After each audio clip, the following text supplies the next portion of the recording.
Maigsoon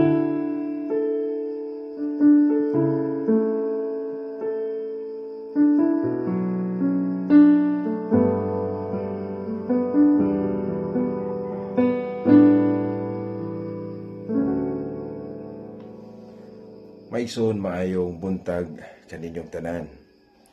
Ang atong ebanghelyo karong adlaw sa Mateo 18:12-14 nagisgot kini sa karnero nga nawala. Nubo-nubo ra ni nga ebanghelyo pero nindot kaayo ang punto sa Ginoo niini.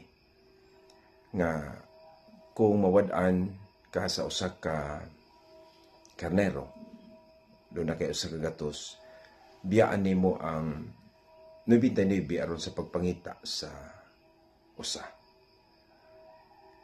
Dinhi kipasabot sa Ginoo ang iyang paghatag og bili sa matag usa.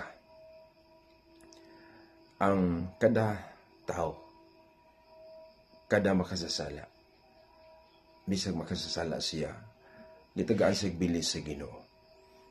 Tingali lahi sa kasagaran nato kay moingon man ta, usara man to siya, bahala na to. Importante nga ni aning daghan. Pero nakita nato nga ang Ginoo nag-value, naghatag og bili. Bisan usa, bisan kinsa pa siya. Og nakita usab nato nga sa ebanghelyo gipadayag sa atong Ginoo nga wala gyud niya isalikway ang matag usa bisag motipas siya sa andalan. Nangita siya.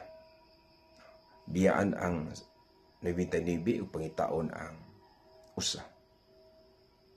Sa ato pa ang Dios mismo, iyang initiative, siya gyud mismo ang mangita. Tingali ang papilang nato kung willing pa bata makit-an sa Ginoo, no? Gusto pa batang mabalik niya. So ang Ginoo siya ang gikan sa kaugalingon. Mabitaw nga mianhis Kristo. Ang Ginoo gyud nagpakatao aron anhion kita.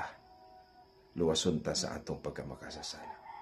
So busa nining maong ebanghelyo gitawag kita sa pagpamalandong nga sama usab sa Ginoo, kita ilabi na isip simbahan.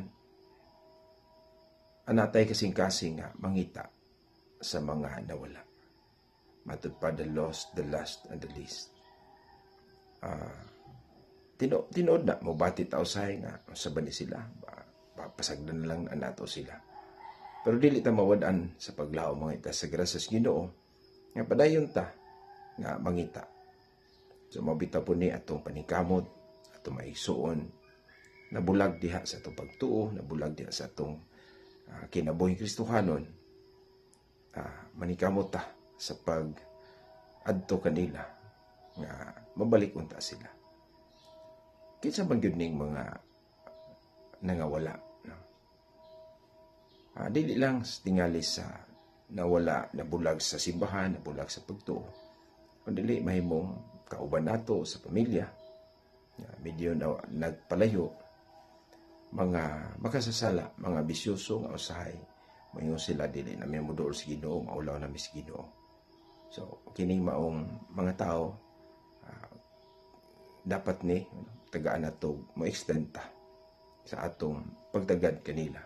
O sa mga tao nga nadiskurahin na silang kinabuhi, dawad ano paglao. So mao ni ang mga tao nga nindot pod o mga nangawala nga buot sa Ginoo, mabalik gayud sa panimalay sa Ginoo. O mga tao nga nawad-an o gugma silang kaugalingon, nawad-an og self-worth, murag wala na kahulugan ang kinabuhi. So mo ni ang mga nangawala. O sa katapusan, nakita nato nga sa diha makita na sa Ginoo ang usa, malipay siya, mato pa more than the 99. God rejoices. Subot ipasabot nga ang punto sa Ginoo, magid ang pagpangita, pag-rescue sa tao kung nawala siya, more than og unsay iyang isilot sa makasasala. So, mga igsuon hinaut-unta nga kining maong mga kaning pulong sa Ginoo sa atong ebanghelyo karon magdasig nato sa dakong kamatuoran nga dili gud gusto sa Ginoo nga dunay mawala. Unya ang Ginoo mangita gyud di ay sa nawala.